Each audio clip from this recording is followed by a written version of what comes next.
All right. So when we last left you, we were on page 255. So we're on 255 in the middle of the last chapter. The last chapter is a long one on the law of God. Anyone have any thoughts, difficulties, problems with this section? Nothing in particular. Well, maybe we'll get to it. All right, so starting at the bottom of 255 with baptism and circumcision. So circumcision occupied a position of centrality in the old covenant, equivalent to baptism in the new covenant. And so here he wants to talk about how a group is formed.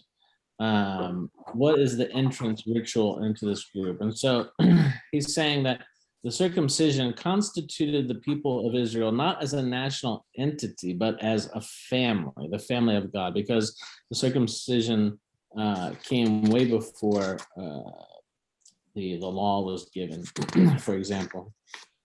All right, so then let's go to bottom of 256.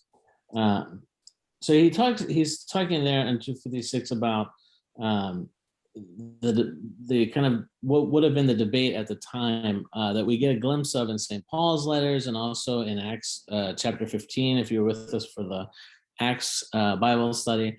But the issue of circumcision was a live one in the first century for the Gentiles, non-Jews who were becoming Christian.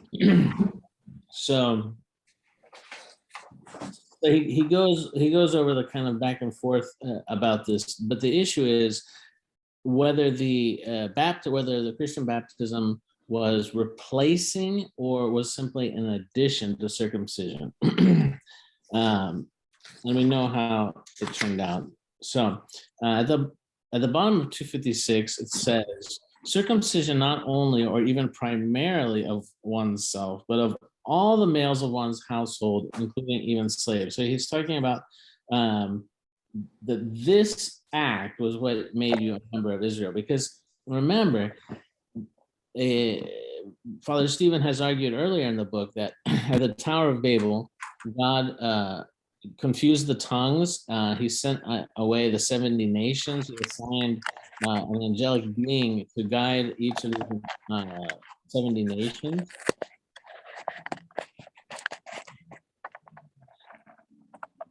There we go. So he assigned an angelic being to each of these 70 nations. And then he didn't choose one of the 70, but rather he created out of whole cloth the nation of Israel. So the nation of Israel was something that came about later as a result of God's intervention. And so there's not, again, he wants to make the point, there's not a biological the origin of Israel was not biological. Now, it came to be interpreted that way some centuries later, but its origin, unlike the other 70 nations, it didn't have its own identity first, and it was by circumcision that you became a member. So there was this entrance act of the circumcision.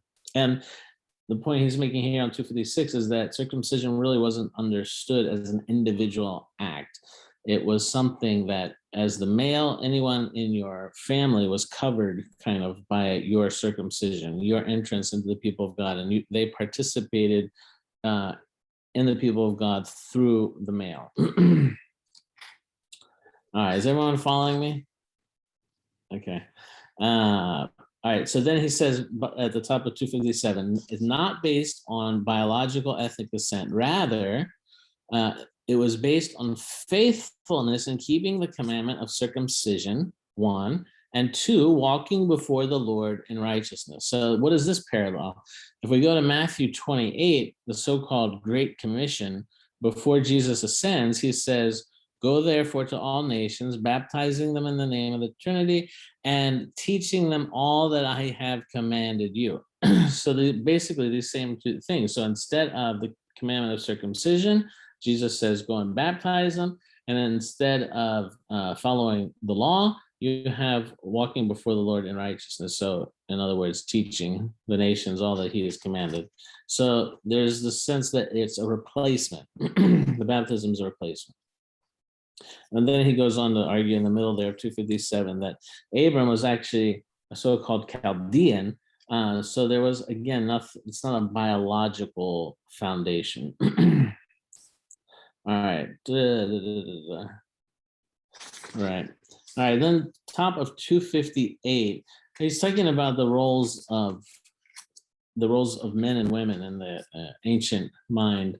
And so he says, women of the women of the household were expected to maintain the purity and holiness of the household in both a physical and a spiritual sense, while it was the responsibility of the males who ventured out into the world to not yield to its impurity and bring sin and impurity back into the home. So again, there's this a sense that this was a communal affair. There wasn't really this idea of individuality that we have in the modern era.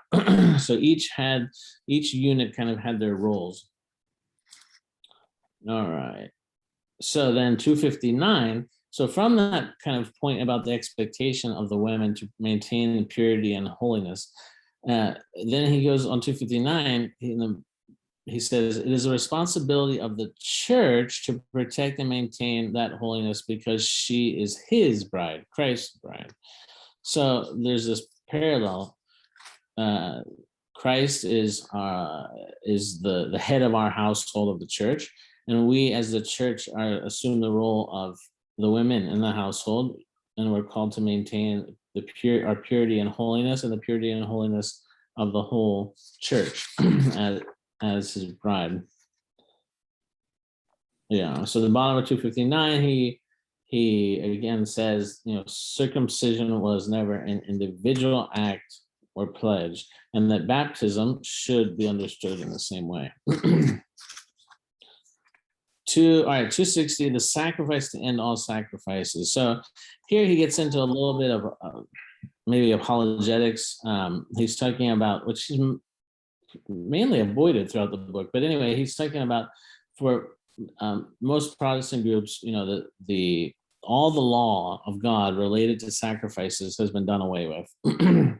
And then for Rome, I think he makes an interesting point here. Rome, in contrast, has often erred by seeing, on the other side, by seeing the offering of the Eucharist as being identical to the historical event of Christ's death on the cross, and thereby neglects the sense in which that historical event was a fulfillment of previous sacrifice, right? So Christ had come, and his once and for all sacrifice was the fulfillment of what had come before, and now we participate in this spiritually. I mean, so the difference actually practically with the liturgy. This is reflected in the liturgy that in the Roman Catholic tradition, the Mass is kind of complete when the priest repeats the words of institution. So like we do in the liturgy, we say, this is my body, this is my blood. For the Catholics, the liturgy is basically complete. That was the consecration. But for us, we insist that there also has to be this other element called the epiclesis, which is the calling down of the Holy Spirit, because the Holy Spirit represents the future, where we're headed, the kingdom of heaven being manifest now, kind of as a foretaste proleptically here in this world. It's the Holy Spirit is coming to us from the future, whereas on the other hand, also we have the words of an institution to point us back to the past, to ground us in the past. And then there's two meet now in the present. But if you cut off any reference to the future, then you're trying to repeat that once and for all event based only on the historical. Does that make sense? I mean, this gets into, I think this is a fundamental difference between the Catholics and the Orthodox, that they tend to be a bit more,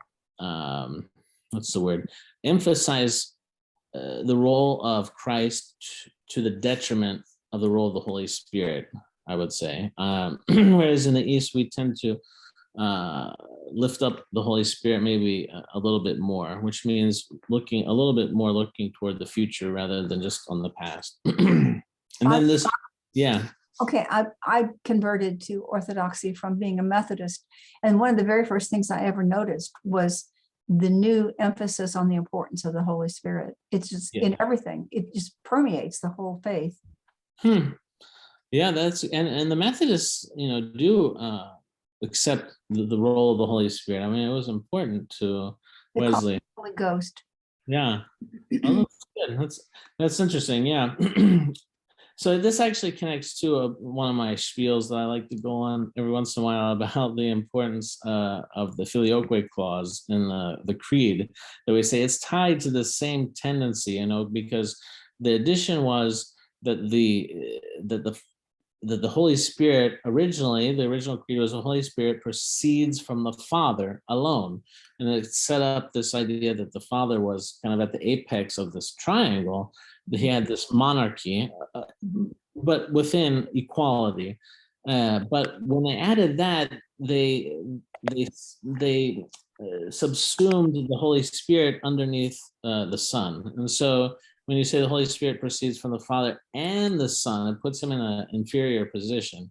And so again, it was a slight maybe degrading of the Holy Spirit and an uplifting of the role of Christ, which we would say kind of it started to tweak the understandings that we have. So anyway, yeah, I think we're more future oriented and looking toward the fulfillment in the kingdom of heaven, that we're participating in the mystical supper that exists in the future. We're not sitting again at the so-called Last Supper, right? In the historical Last Supper. We're participating in this meal to come in the future. All right, so then at the bottom of 260, he's talking about that the Torah didn't consist only of so-called the sin offerings, but also included grain offerings, drink offerings, first fruits of crops and livestock, offerings for firstborn male children, and still more occasional offerings. As already described, top of 261, the sin offerings were not centered around an act of killing, but were themselves meals like the many others. Portions of the meals were eaten by priests and offerers. The best portions were offered to God himself, generally by burning. So then he says a few lines later, bearing this in mind, the conventional Protestant understanding of the Eucharist as a meal, not a sacrifice, is incoherent from the point of view of the apostles. Sacrifices from their perspective were communal meals. Okay, so it's a false dichotomy that we've introduced in modern times to think of sacrifices on the one hand and communal meal on the other. The sacrifices were done not to torture the animal or make him suffer. The killing was done in a humane way and only as a necessity. And the necessity was that there had to be a common meal to share with the God. This was within throughout all of antiquity. So this idea that, the Eucharist is not a sacrifice at all. You can't bring any sacrificial imagery into the Eucharist. It's simply a meal, an agape meal, where we're sharing food. But that argument really wouldn't make sense in the ancient world. There wasn't any distinction between the sacrifice and the communal meal with the gods. All right. So then there's a section on the shepherds of Israel starting on 263, which is interesting, and again shows this kind of continuity in the terminology and the positions within ancient Israel. So you have Moses and the 70 elders, and then this kind of transforms in the Christian era. And there is some kind of, the terms aren't really solidly fixed in the first probably 100, 200 years of Christianity, but the same terms are used, and eventually they come to mean some specific things, mainly the term bishop, presbyter, or priest, deacon. But he shows that there's a continuity throughout the Old Testament, through Second Temple Judaism.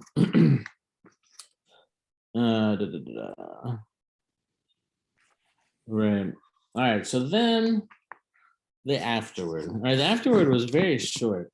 Anybody have any Any comments on what we just covered there at the end of the last chapter, or anything they want to say about the afterward, which I wished was a bit longer, actually. I wanted to hear more. Hi, can I talk yet? Yeah, I see. Oh, we see the top of your head. I know, I can't get this camera to stay on me. Yeah, way back when we were talking about circumcision and baptism, Yeah. a point that Father Stephen kept making, it seemed to me, was the whole idea of cutting off. He even talked about how that was a pun, and I didn't know if he meant that he was making a pun, or exactly that they were conscious of some sort of punning. That they were conscious of the punning, the original writers, authors Of what? of the scriptures, that it was original to the reason they chose those words was intentional. Anyhow, that the whole thing was not only a matter of forming an entity, a family of people who were tied together by this act, but also a matter of cutting themselves off from everybody else. Yeah, that's a good point. I skipped over that.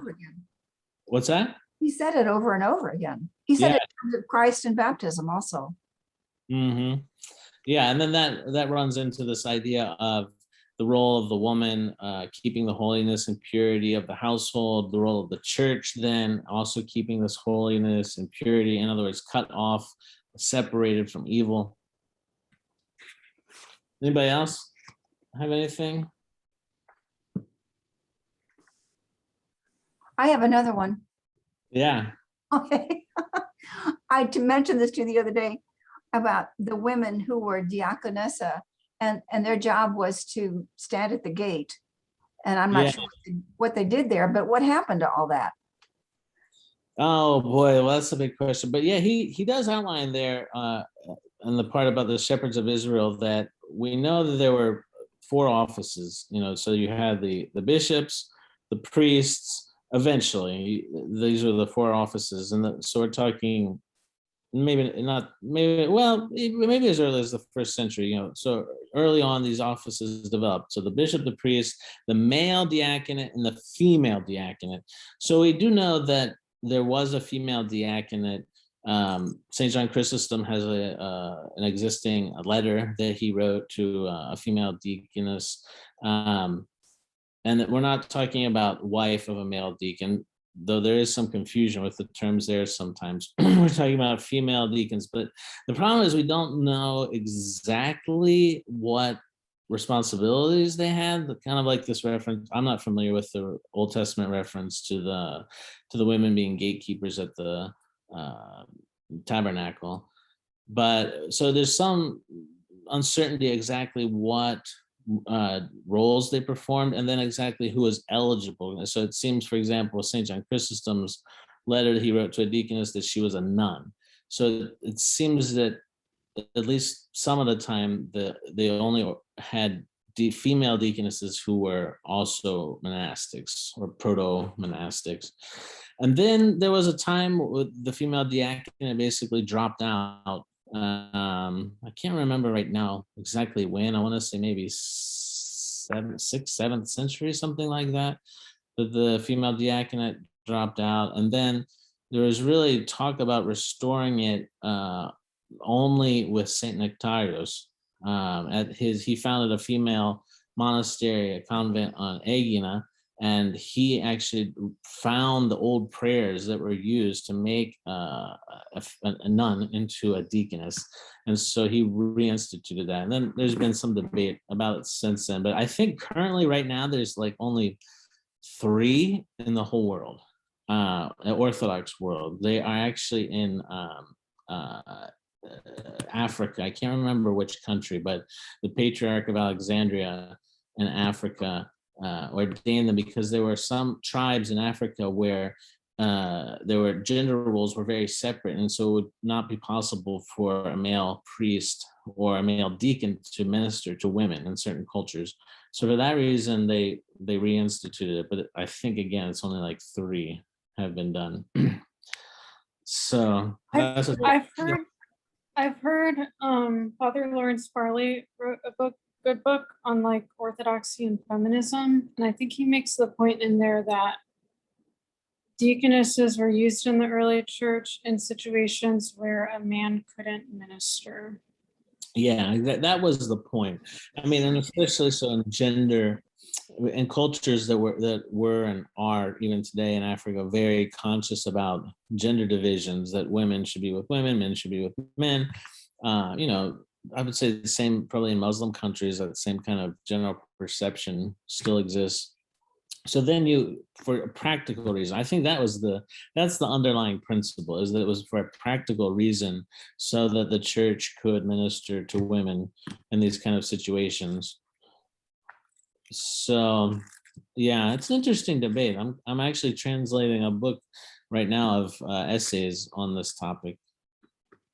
I just started it, so maybe once I'm done, I'll know more.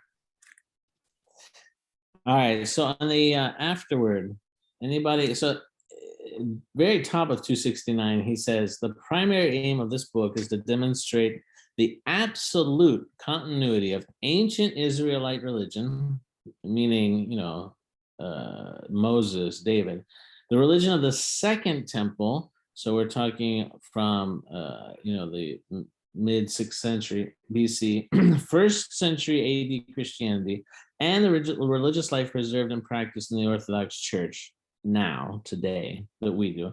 So he wants to show this continuity, that there's been a steady development. He's not saying it's exactly the same, but there's a logical progression from symbol to reality from the ancient Israelite religion. So, I mean, I think that pretty much sums up what his overall purpose was in this book. Let's see, on 270, in 270, yeah, he talks about that a lot of this I think is very true. Jennifer may have an opinion on this as well, that in the kind of literature, and there's lots and lots of literature, you can read Bible commentaries, etc., that a lot of times there was a tendency in the last maybe 200 years or so for all these researchers looking into ancient times, trying to understand the context of early Christianity, that basically whatever their own tradition was, so if they were a Presbyterian, a Lutheran, a Catholic, an Orthodox, that basically we read back into history our own tradition, right? So if we were, you know, if we were Presbyterians, then you found all this evidence about the church being run by presbyters, right? If you're Episcopalians, you found all this evidence that it was actually run by the episcopos, the bishop, right? So you kind of, there's a confirmation bias in the research at that time. And now he's saying that, and this is true, there have been some, you know, since World War II, maybe there's, you know, we've discovered all these manuscripts we didn't previously have access to that have shed a lot of light on early Christianity, such as the Dead Sea Scrolls, etc. And so he's saying now with all this new evidence that actually some of these old ideas we had have started to crumble. And we realize that things are actually a little more complicated. And the big point he wants to make, the kind of myth I think he wants to debunk, is about what Judaism looked like. And I think he's absolutely right that in the last maybe 500 years, with the Protestant Reformation, I think there's been a heightened interest in the Old Testament, seeing it and evaluating it on its own, whereas the church always saw the Old Testament through the lens of the New Testament. And so they've kind of tried to reconstruct what Judaism looked like based mainly on the Old Testament, etc., and the Talmud and some kind of more modern Jewish religious sources. But what he really wants to say, though, is, and I totally agree with him, is that Rabbinic Judaism, so any kind of Judaism that we know today, that we've ever heard of today, all can be defined as Rabbinic Judaism, right? So there are differences between them, but they're all coming within the same stream. And he wants to say that Rabbinic Judaism is very, very different from the Judaism when either of the temples stood, And that really Rabbinic Judaism as we know it today dates to about the 4th or 5th century AD. So, and that there's a lot of evidence that basically Christianity and Rabbinic Judaism were born together. You could almost look at it as like Jacob and Esau. Like there were these two brothers that grow up side by side, and there's a contest between them, right? The same thing was happening with early Christianity and Rabbinic Judaism, that a lot of the choices Judaism as it existed they made was in response to and against early Christianity. So what books they chose to kind of codify and put into the Old Testament, interpretations they had, things that they previously accepted, like the fact he mentions the binatarian, this idea that there was a son of God figure. Now they call it heresy in response to Christianity. So I think that's the one thing he wants to debunk is he sees that there have been a lot of problems in how ancient Judaism, Second Temple Judaism has been constructed by scholars, and he was trying to break through all that. And I think he accomplished his goal. I don't know. Jennifer, you have any comments on the kind of history of scholarship? I'll make a few comments. I do think one of the important contributions of this book is that it looks at the Septuagint, because so much academic like Old Testament scholarship is technically called Hebrew Bible scholarship, and Right. is not based on the Greek text.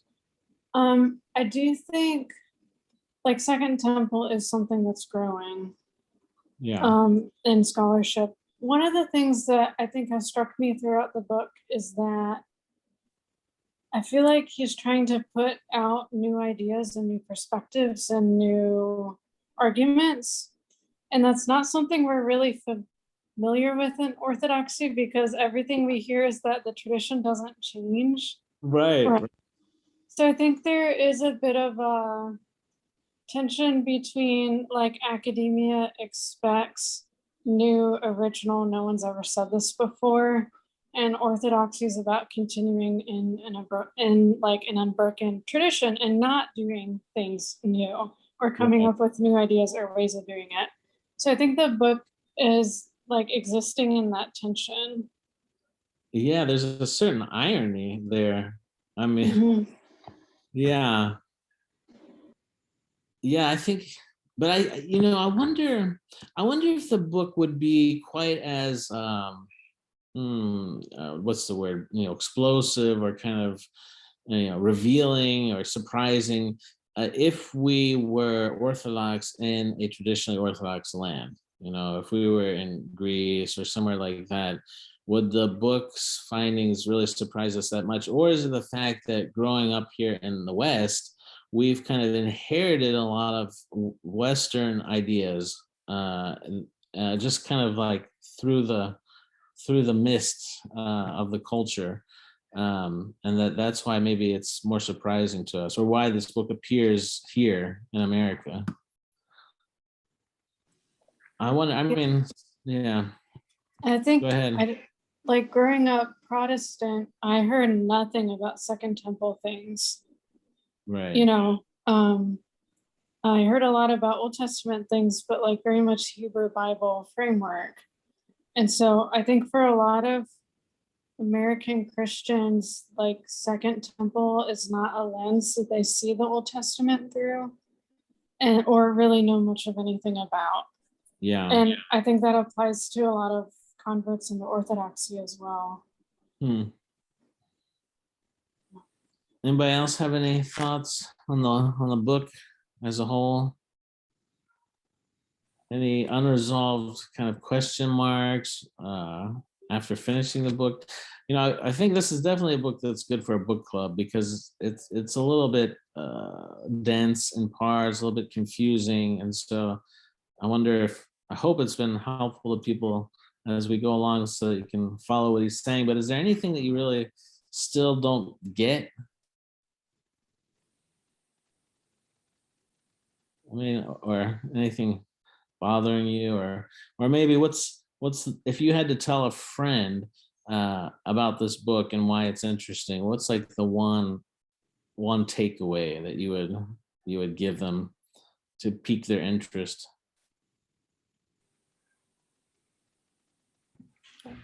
I feel like there's so much. I almost feel like there could be more books after this. Not just saying that it's missing things, but he's kind of set a whole new context, like you're saying, that's so foreign to Westerners, even if you didn't grow up Orthodox. That I don't know. I feel like it's not like it's incomplete, but it sets a whole new, and that's exactly what he wanted to do, a whole new lens, so to speak. But I feel like you could almost continue on of, like, we talk about Second Temple and maybe how things kind of got, I don't know, this is from a Western perspective of how things kind of strayed from this understanding, almost like a history of understanding. I don't, years. I don't know. Maybe I need to continue to listen to the podcast and see where they go after they stop matching up with a book. Yeah, if anyone's interested in this, in more of what we just read, I would definitely recommend the Lord of Spirits podcast. Yeah. One of the things that was helpful for me is that when I was converting, people would say, the creed was sort of finalized around this time. We could see elements of the liturgy coming together at this time, and none of it was in the first century. And it was just because, like, the first century was, they're working things out, and there are not as many recognizable things from that, but it was really cool to see how he traced, Second Temple Judaism into first century Christianity, because I feel like we don't have as much information about first century Christianity as we do maybe about fourth or fifth or sixth century Christianity. Yeah, that's definitely true. I mean, that's kind of my joke, is that it's like the reconstructions in the 1800s, 1900s, the reconstructions that these scholars were making about ancient Israel. It's almost the same thing. The same thing happens to first century Christianity. Everyone manages to find whatever they want in it, because there's a tantalizing amount of evidence, but it's just not really clear. There's a lot of vagaries, and so it leaves room for the imagination for people to kind of construct what they want to construct out of it. As you kind of said, it was like the reconstruction of the thought process, and the last 2 centuries of research and kind of the confirmation bias, understanding that there wasn't like this cutoff in year 33 of Judaism. that then not everybody just started creating their own liturgy and this whole new religion. I know that's a very general sense of the book, but I think it's really good to understand. He kind of lays out, you have to understand that it kind of provides an easier way to say, hey, well, this was just a continuation. This wasn't, hey, here we go, Jesus came and now we have this whole new religion. Yeah. Because that's kind of how, I grew up in Catholic schools, and you still never really had this understanding of, everything was so westernized, and I don't know. Yeah. I don't know. It really helps to understand, like, where at least you could see the liturgy, forming, so to speak. It wasn't like there's this whole new idea. And I know he kind of covered that chapter 1 and 2. Yeah, it is interesting that seeing that continuity, and that's a good way of putting it. Yeah, like it's almost like you can see that God has a plan. It's clear that God has a plan, and that we're moving somewhere in history in a specific direction according to God's plan. But the way we get there, when we look at it, is actually quite organic. There's this kind of synergy between man working in history and God's plan. They're kind of constantly working together in this development, this continuity, rather than simply, man, God intervenes, man again. But it's actually more of a synergy throughout history.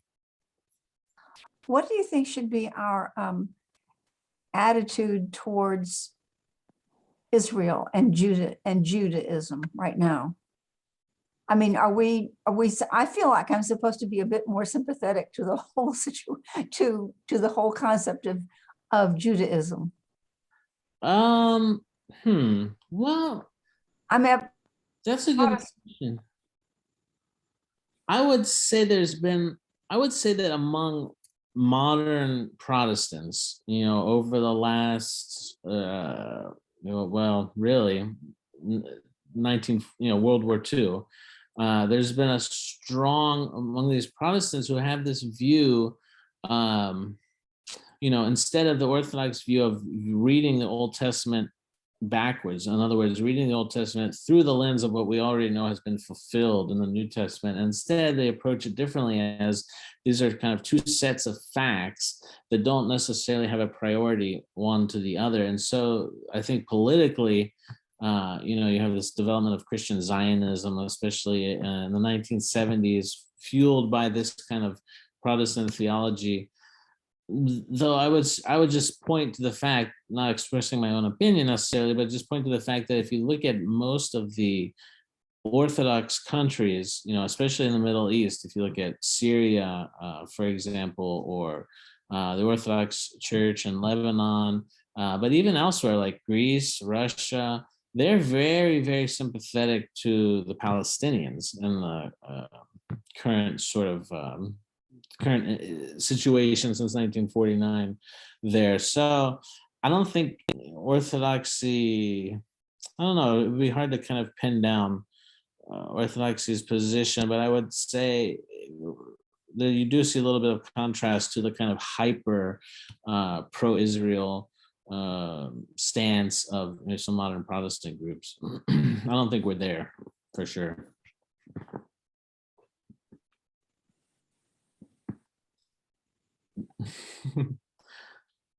I'm sure she's probably saying something brilliant.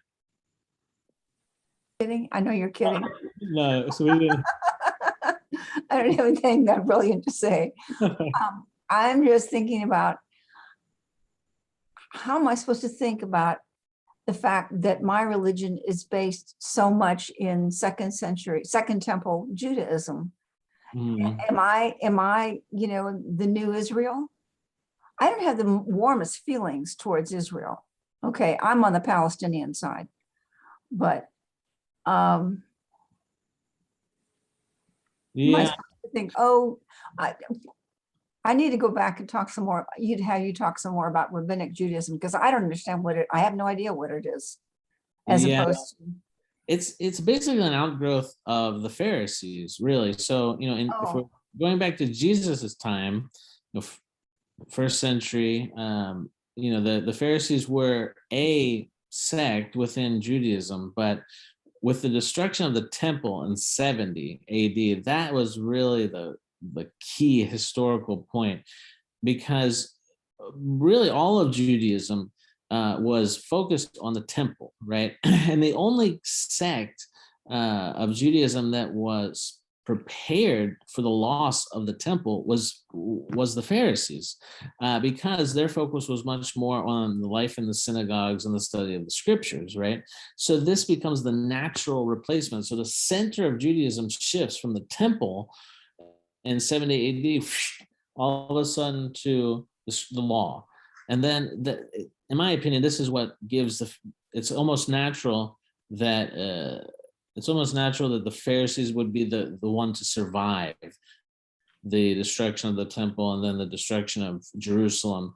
They were the ones perfectly situated by their theology. And so that Pharisee sect evolves basically into what we're calling Rabbinic Judaism.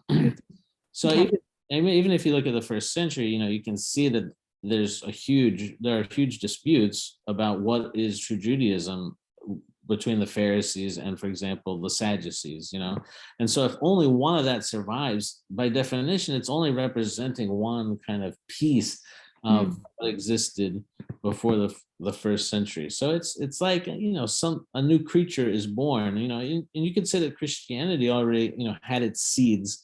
Also, that it was viewed right before 70 AD as another sect of Judaism, like the Pharisees or the Sadducees. So with the destruction of the temple, the two groups that survive are the ones that least need the temple. So this is why I always point out about, so Christian Zionism, American Christian Zionism, really tends to focus on rebuilding the temple, right? Because they have this understanding of the Old Testament that is kind of dislocated from the New Testament, that stands on its own without context. They have all these laws in the Old Testament about, related to the sacrifices, related to the life in the tabernacle or the temple. And so, they're saying we need to rebuild the temple. But, the irony is that all of modern Judaism comes from the Pharisees who, the reason they won out was precisely because they didn't need the temple. If they got a temple again, all of a sudden their power base is completely pulled out from underneath their feet. Because then you'd have, people have kept track of who the priests are within Judaism. If you have a temple, you have to restart all the sacrifices and the services, and the only people who can do that are the priests. So immediately, Rabbinic Judaism as a whole is dislodged from its position of power. It would be revolutionary for the religion. So, that's why really very few modern Jews have any interest in rebuilding the temple, because the Rabbinic Judaism, modern Judaism, is based on the Pharisees.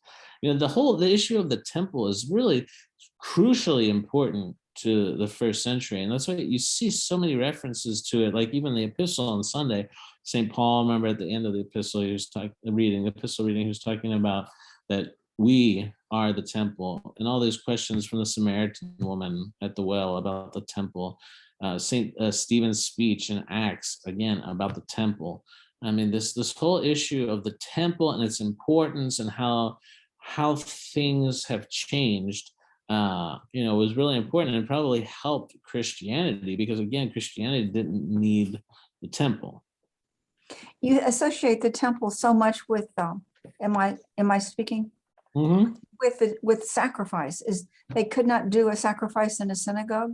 No. Mm-mm. No. So yeah. That's something that's very unique. We still have this idea of a temple, but it's not limited for us to one temple. This was a very limiting factor, that it wasn't just they needed a temple, like we need a church to do a liturgy or whatever. They needed the one temple that was not movable and located in only one place. So it's it was definitely very significant, the destruction of the temple. And then the irony too is that the attempt, since the temple was destroyed in 70, the closest attempt to rebuild the temple was undertaken by a Byzantine emperor in the 4th century, but it was Julian the Apostate, right? So he was purposely trying to what's the word? He was trying to stick it to the church. He wanted. He was a zealot for paganism and pagan sacrifice.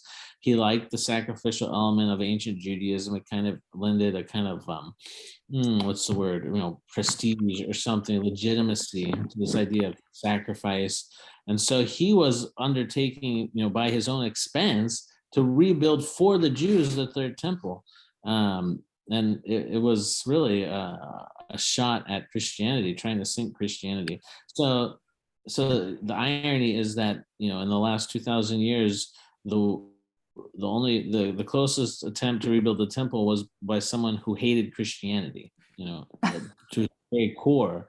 And now today, the ones who most want to rebuild the temple are evangelical Christians. So there's a certain kind of irony.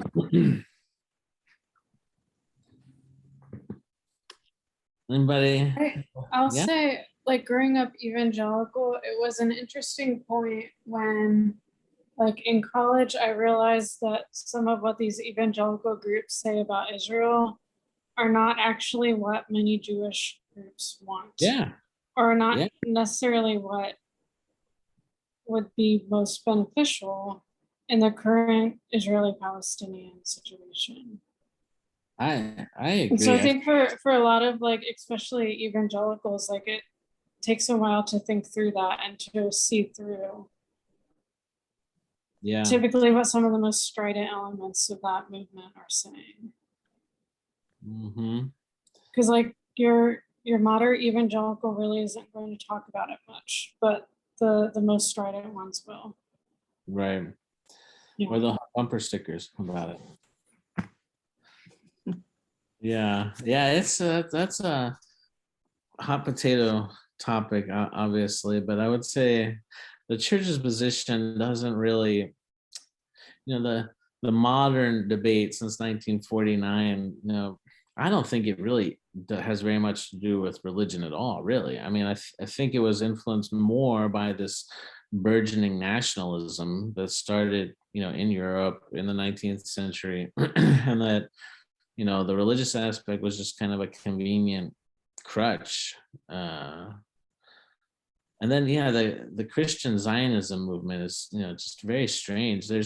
I did some research and wrote a paper about it once, the development of Christian Zionism, and there are people who think that the modern Jews in Israel, or maybe even elsewhere, go along with these evangelicals just because it's politically advantageous to them, but like they don't really agree with anything these guys are saying. They don't want a third temple rebuilt. They don't want a holy war in Jerusalem, right? But they kind of just lead them along religiously because there's a great deal of influence and power behind that, perhaps.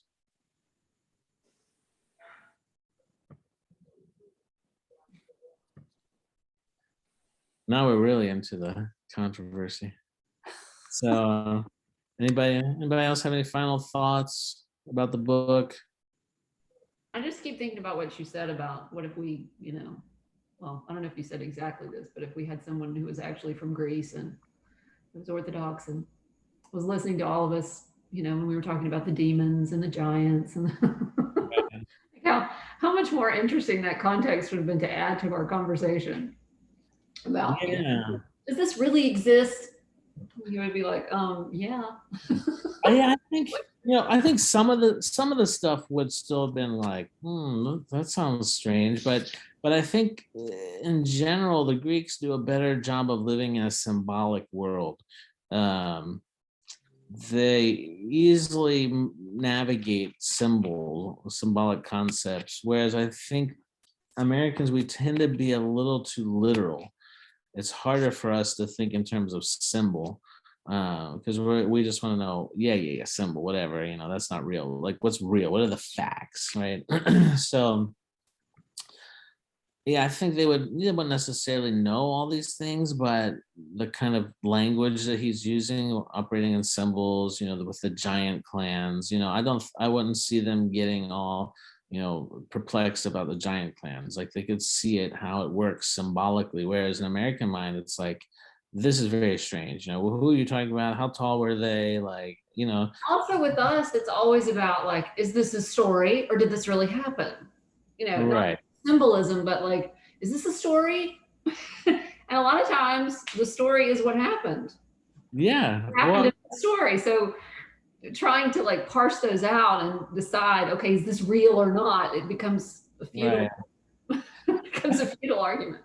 I think the Greek mind too is more comfortable with the talk of angels and demons and spirits and saints.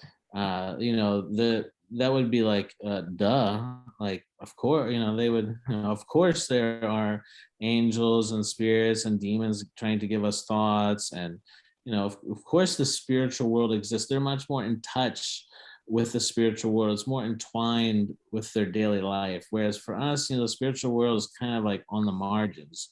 We only really open that closet and go in there on Sunday, and that's it. Like, then we close the door and operate in the real world for the rest of the week. But I think for the Greeks it's a little easier to live in a spiritual world. You know how the Greeks were the evil eye? Yeah. Okay, why? I mean, is that part of living in the spiritual world? I think so, actually. So here's there's actually a master's thesis written on this, hasn't been published, but that I read at St. Vladimir's, and he does some very interesting research. So this evil eye concept, is everyone here familiar with evil eye concept? You know, this idea that someone can give you the evil eye by envying you in some way, is usually the most common way, and that this actually has an effect on you, that, you know, maybe things will start to go wrong, you know, you'll get a car accident, et cetera, et cetera. So his studies indicated that something like 80%, from what he could tell, 80% of cultures throughout recorded history across the globe have believed in something like the evil eye, right? So it's something, 80%. That's a pretty impressive number. So there's some indication that there's something going on that these human groups have kind of picked up on and developed some language to talk about. Now, the thing is exactly is how we understand it. So the way we Orthodox understand it is that, you know, let me put it this way. So I could pray for someone, right? Someone calls me and says, you know, so-and-so is in the hospital, he needs prayers, right? And so people start praying for that person. And maybe you would even go and visit the person and pray directly in front of them, you know, look in their eyes and try to impart, you know, be a conduit of God's grace, right? So the same thing can happen in reverse, that people can summon a kind of demonic energy when they envy someone. So if I envy you, it's like I am making a prayer to the devil. So instead of seeing you sick and praying to God to make you well, I see you well, I see you rich or with a new car or something like that. And I kind of pray to the devil. I mean, not explicitly, but I summon this negative energy and wishing that, praying that you wouldn't have these things. Does that make sense? So this is, whereas I think one problem we have in the modern West is among people who do believe, there's a tendency I've noticed, and I don't have a theory yet exactly why, but there's a tendency to say, okay, I'm not like the others. I'm not just a materialist. I believe in God. I'm a believer. But there's not a belief in kind of this demonic world. There's a kind of, in my view, naivete in spiritual matters, that the spiritual world is only good, right? So I think, yeah, so I think that's probably why our culture, for example, doesn't have an idea of the evil eye. But the evil anyway. eye, the evil eye that I saw and bought a couple of, you're supposed to wear it to protect yourself from the evil eye. Yeah, so here's where the church parts ways. So I can say unequivocally that the church is not in favor of the blue eye. The church is, let me repeat, the church is not in favor of the blue eye.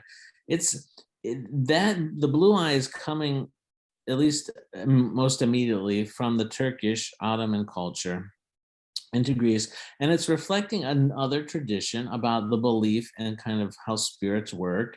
This 80% who believe of cultures across time in the globe that have believed in something like the evil eye, but it's a different understanding. So it seems similar, right? Especially from an American perspective where we don't have this, they seem similar, but they're not the same exactly. They're both pointing to and acknowledging the same kind of spiritual reality. But what we've inherited from the Turkish side is really superstition. You know, it's that this blue stone or blue eye is somehow going to magically help you. It's some kind of talisman or something. So it has nothing to do with Christianity or Orthodoxy. You know, we believe that we should wear a cross, right? So the cross is what gives us protection, not a blue eye that has no symbolism that I know of that relates to Christianity in any way. So like St. Paisios, the modern saint, he says, you know, do not wear the blue eye. He says, just wear your cross. This is a million times more powerful than the blue evil eye. So did you see the Greek wedding, my big fat Greek wedding? Yeah. Okay, well, remember how when during the ceremony all the women are spitting at her as she's coming down the aisle? Yeah. What's that about? Oh, it's the same. It's the same kind of underlying worldview, meaning that, well, I guess we do that actually at the beginning of the baptismal service when we Breathing on the baby for the, spit. Yeah, we're spitting. It's We're gonna supposed to, spit on the devil. it's a symbolic spitting to show disdain, right? So a rejection. So I think, I don't know exactly, but what the roots of that tradition of spitting on the bride, but it's kind of like the intention is to ward off people envying her, right? Because like she's so beautiful or whatever, right? So beautiful coming down the aisle that people are going to have envy in their eyes and are going to transmit this negative energy. So you want to kind of humble her, right? So you say, oh, you're not beautiful. Forget about it. You're not beautiful, right? To somehow counteract this envy. I think that's part of it, but you would probably get several different explanations of what's going on there. But the idea is that you want to reverse the effects of what other people may be doing, with their gaze. All right. Well, anybody have anything before we go? Thanks for sticking with us through the book. I thought it was a very interesting book.